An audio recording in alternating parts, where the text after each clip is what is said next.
Factores que impulsan el valor de los negocios de entre 1 y 25 millones de dólares. Hoy vamos a platicar de eso y podemos empezar platicando de que cuando un trato, y por trato me refiero a la compra de un negocio, se hace de la manera correcta, no necesita ser una batalla entre el comprador y el vendedor. Estoy convencido de que ambas partes pueden ganar y pueden salir con exactamente lo que querían. Hace poco estaba viendo un panel con varios empresarios exitosos donde estaban compartiendo, empresarios o emprendedores en adquisiciones que compartían diferentes historias de diversas salidas. Y aunque las grandes salidas reciben mucha atención, la gran mayoría de transacciones, de hecho en alrededor del 99.6% de las transacciones de compra y venta de negocios, involucran empresas que generan menos de 5 millones de dólares en ingresos. Y como los impulsores del valor cambian dependiendo del nivel del mercado, hoy quisiera platicar específicamente del segmento de empresas que tienen un valor de entre $1 millón hasta 25 millones de dólares. Quiero abordar los principales factores que impulsan el valor de un negocio y quiero platicar un poco o explorar qué puedes hacer como comprador o como vendedor también para maximizar tus intereses, aunque sé que este tipo de episodios van más dirigidos para aquellos que están interesados en comprar un negocio. Y creo que la pregunta quizás obvia con la que podemos abrir es ¿qué impulsa el valor de un negocio? Porque, por ejemplo, para los vendedores es importante entender que lo que impulsa el valor de un negocio pues son el crecimiento del mismo y las ganancias. Estas van directamente correlacionadas más que ninguna otra cosa hacia la evaluación de la empresa. Porque las ganancias por lo general determinan en qué cancha de evaluación cae el negocio y el tamaño de las ganancias determina en gran medida el rango de evaluación. Una empresa con $100,000 de ganancias al año va a traer un grupo diferente de compradores que una empresa con $500,000 de ganancia o que una empresa con $1 millón de ganancia. La tasa de crecimiento también impulsa el múltiplo de evaluación dentro de esa cancha. Si un negocio tiene ganancias de $500,000, pero está teniendo un decrecimiento en el año tras año, va a tener muchos problemas atrayendo a compradores dispuestos a pagar un múltiplo más alto. La mayoría de los compradores suelen evitar, y existe esta famosa frase de never catch a falling knife, que es nunca intentes atrapar un cuchillo que se está cayendo. Sobre todo cuando estas empresas pues no tienen un camino muy claro hacia la recuperación. Pero brincándome un poquito la parte de los factores que le dan valor al vendedor, quiero hablar de las 4 áreas que nosotros evaluamos o a las que más le prestamos atención cuando evaluamos negocios en Comprando América y las que para nosotros son la clave en entender los factores de valor de un negocio. El primero, y espero no aburrirlos hablando tanto de riesgos, pero el primero es la mitigación de riesgos. Los compradores pagan más por negocios con menos riesgo inherente. Incluso en una de nuestras cumbres concluía una plática sobre evaluación de negocios comentando que si estás seriamente determinado a comprar una empresa, debes encontrar la empresa correcta y prepararte para pagar caro por ella.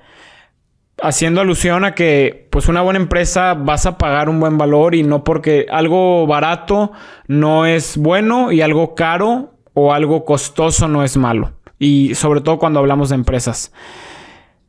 Siempre hago esta invitación a los compradores de que estén dispuestos a pagar más por empresas que no dependan fuertemente de un solo cliente, de un solo canal, de un solo producto. Me acuerdo mucho de esta empresa de servicios automotrices en Houston que analizamos, que el 60% de sus ingresos están concentrados en un solo contrato corporativo y esa concentración representaba un riesgo enorme que definitivamente impactó la evaluación final. De hecho, se negoció un buyout sujeto a eso. Creo que los principales riesgos que buscamos mitigar, pues es primero el más obvio, el de la estabilidad financiera, analizando la rentabilidad, el tema de ingresos, el tema de los márgenes. Buscamos, como hemos hecho mucho énfasis, una baja concentración en cuanto a productos, en cuanto a proveedores, en cuanto a canales. No queremos estar dependiendo de, como lo dije, un solo producto, un solo canal, un solo proveedor. Es muy importante también la organización del personal, que tenga un buen tamaño el equipo y que tenga buenas habilidades, que estén alineadas con las necesidades que va a tener el negocio en tus manos. Porque muchas veces pues va a ser evidente que el equipo que estaba ahí era suficiente para lo que se estaba haciendo. Y otra pregunta a hacernos en el día que tomas el negocio, que siempre hemos dicho que es el día más difícil, es si este equipo está preparado para lo que tú quieres hacer. Y no menos importante, pero sí al final está la cuestión de la estructuración del trato. El precio termina siendo irrisorio si haces una mala estructura del trato, y puedes pagar un buen precio caro si tienes una muy buena estructura del trato. Entonces hay que ser muy creativos, es la palabra que hemos usado, en cuestión de los términos que establecemos en la compra, los buyouts, los candados, cuánto tiempo me acompañas y qué tipo de cosas quieres condicionar. Creo que esa es la pregunta que hay que hacernos. Lo segundo, posterior a un análisis financiero, pues quizás va a ser obvio también, pero queremos ver una documentación limpia, queremos pasar un due diligence tranquilo, suave, que la documentación del negocio sea clara, que señale transparencia, que señale confiabilidad. Todo esto que menciono pues incluye procedimientos operativos estándar, incluye registros financieros precisos. No nos da buena espina cuando encontramos algo demasiado desordenado, ni en procesos ni en contabilidades. Hablamos mucho de los famosos SOPs, que me acuerdo las primeras veces que escuchaba esa frase se me hacía tan cliché, pero la realidad es que en la compra de un negocio estos SOPs son los que te van a permitir una transferencia fácil de responsabilidades. Sobre todo te van a permitir mitigar el riesgo de la gente del equipo que se va. Y aparte de los SOPs, pues queremos ver mucha limpieza, unos estados financieros muy pulcros. Los estados internos deben estar muy bien alineados con las declaraciones de impuestos, sin mezclarse con otros negocios, sin tanto ingreso discrecional. Me acuerdo mucho de este caso donde un vendedor nos afirmaba que ganaba $150,000 en efectivo, y en la propuesta que se estableció, pues simplemente le dijimos que eso no se podía considerar en la evaluación. Hay un nombre para esto en la industria, que es el SDE, que es el Seller's Discretionary Earnings, pero la verdad es que el consejo general para la gente y la regla de dedo es: no pagues o no contemples en la evaluación algo que no puedes comprobar, ¿no? Entonces es básicamente eso, no puedes pagar una prima por ganancias no documentadas. El tercer factor que analizamos es el de transferibilidad. Y la transferibilidad simplemente se refiere a la facilidad con la que un negocio transiciona del vendedor al comprador. Mientras más fácil puede transferirse, más valioso es. Una forma en las que el dueño incrementa la transferibilidad es contratando a alguien para que se haga cargo de tareas que venía manejando el dueño. Básicamente nosotros en nuestro buy box tenemos una columna completa en los Exceles en los que analizamos negocios en la primera instancia, que dice: ¿trabaja el dueño sí o no? Eso para nosotros es muy importante y nos da un muy buen indicio de la transferibilidad. Porque incluso la cuestión de que el dueño tenga a alguien contratado, el famoso manager salary, puede reducirle la rentabilidad en el corto plazo, pero eso hace el negocio más atractivo porque demuestra que puede funcionar de manera independiente. Un negocio que simplemente no es un autoempleo o que no depende del conocimiento especializado del dueño, pues es mucho más fácil de vender y mucho más fácil de comprar.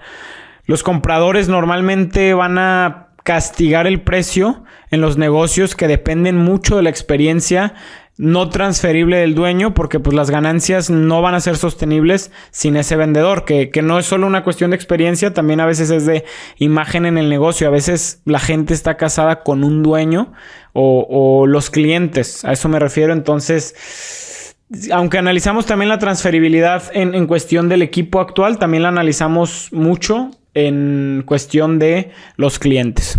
Y por último, otro factor que para nosotros determina el valor del negocio, pues van a ser las oportunidades de crecimiento que detectamos. Y lo decimos mucho: ¿cuánto vale ese negocio en tus manos? Y aquí no hablamos solo del crecimiento histórico y de lo que puedes proyectar con lo que existe en el negocio, sino estamos hablando verdaderamente del potencial de expansión futura. creo que las oportunidades o este diagnóstico de oportunidades pues nos van a decir básicamente si hay carne en el hueso de esa empresa o si la empresa ya llegó a su pico. Claro que esto es un análisis cualitativo, creo que es la parte más compleja y los mejores compradores con los que hemos platicado pues son muy hábiles detectando esto. Incluso hemos analizado casos donde hay compradores que compran. Me fascinó un caso de una mueblería que se adquirió, no porque la persona quisiera el negocio de muebles, sino porque esta mueblería había desarrollado un punto de venta propio que era tan bueno que la persona fue y compró toda la mueblería solo para extraer el software que habían desarrollado para la empresa, y luego esta persona empezó a comercializar el software como un SaaS, como un software as a service. Entonces empezó a generar rentas y pues básicamente disolvió, por no decir que desapareció, el negocio de la mueblería. Pero ahí es muy interesante, pues estaba en el comprador el entender que ese software tenía ese potencial y la capacidad de ejecución que tuvo para ese software rentarlo y hacer lo que hizo, ¿no? Muchas veces los vendedores están listos para vender porque la tasa de crecimiento en su negocio y en sus manos se ha ralentizado. Un negocio puede haber crecido 100% los primeros años y luego empieza a crecer 75%, luego empieza a crecer el 50% y ahora la tasa está en el 20% y bueno, luego el negocio ya está creciendo por debajo del crecimiento de su industria y esa desaceleración que a veces encontramos en muchos negocios porque es muy común, pues se debe sí a factores, digamos que personales del dueño, enfermedades, vejez, pero también nos están gritando que hay una desaceleración que nos señala que el vendedor pudo haber llevado el negocio tan lejos como él pudo. Y básicamente este análisis cualitativo de las oportunidades de crecimiento, pues lo que buscamos detectar es el potencial más allá de las ganancias actuales, que ahí es donde radica el negocio, ¿no? Básicamente todo lo que ya normalmente y en una evaluación justa, pues todo lo que ya existe y todo lo que no requiere de otras manos, pues ya está descontado en el precio. Lo interesante es qué le vas a venir a sumar tú a la ecuación. Y aquí podemos cerrar con que los compradores pues siempre van a buscar pagar una prima por negocios que demuestran ciertas fortalezas. Los mejores compradores se sienten cómodos pagando primas, pagando premiums o dicho de otra forma, pagando caro. Si un negocio muestra un rendimiento pues en declive, por ejemplo, ganancias bajas, márgenes muy reducidos o carece de oportunidades de crecimiento, la realidad es que no es una buena compra y al contrario estás comprando un problema y un riesgo muy grande. Y por el otro lado, los vendedores, incluso si están batallando en ciertas áreas del negocio, la verdad es que tienen todavía la oportunidad de ajustar el curso. Sobre todo los negocios a los que los brokers los están representando para lograr su venta, por lo general tienen una muy buena planeación de salida detrás, o no necesariamente muy buena, pero una buena. Por lo general maquillan un poco ciertas cosas, no en un sentido tramposo, pero preparan el negocio para una salida y para que el paquete de venta sea más atractivo. Y toco antes de cerrar la parte de la ecuación, tanto de compradores como de vendedores, queriendo reflexionar sobre que la evaluación de un negocio pues no es magia. Creo que se parece más bien a una ciencia que está basada en fundamentos muy sólidos. Estos 4 factores que aunque los repasamos muy por encima te pueden dar ideas, los voy a repetir: es la mitigación de riesgos, es la documentación limpia, un smooth due diligence como le llaman, es el análisis de la transferibilidad del negocio y es el análisis de las oportunidades de crecimiento del negocio, junto con las ganancias y el crecimiento, pues van a ser las palancas más importantes para que tú puedas maximizar una compra y evaluar el valor de este negocio. Creo que con la pregunta que nos debemos quedar es, o con la que te debes quedar más bien, es en cuál de estos factores está más débil tu negocio actual y qué puedes hacer en los próximos 6 meses para fortalecerlo si es que eres un vendedor. Y la otra pregunta es, ¿cuál de estos factores no estabas analizando a la hora de comprar un negocio, de evaluar una compra, si es que eres un comprador? Porque creo que pues es un juego donde los dos bandos, digamos que juegan con cierto nivel de inteligencia y de astucia, y cuando hablamos de la compra de negocios estamos hablando de un terreno que que requiere de mucha preparación, de mucho análisis. Y bueno, hay que tomar en cuenta que cada vez está más sofisticado el mercado de la venta de negocios, por lo que los compradores o los vendedores más bien cada vez hacen más mejoras que no solo aumentan el valor de la empresa, sino que los acercan más pues a esa salida que les busca dar cierta libertad sobre el negocio. Entonces, creo que veníamos de un mercado de compra de negocios donde la astucia se veía más de parte de los compradores. Estamos brincando a una parte o creo que a un ciclo del mercado de compra y venta de negocios donde la astucia se ve más marcada del lado de los vendedores, y nosotros como potenciales compradores tenemos que estar atentos a eso. ¿Qué es lo que hacemos en Comprando América? Acompañar a compradores de negocios a elevar su astucia, por decirlo así, citando los mismos términos que estamos utilizando en este episodio. Y bueno, seguimos Comprando América. Gracias.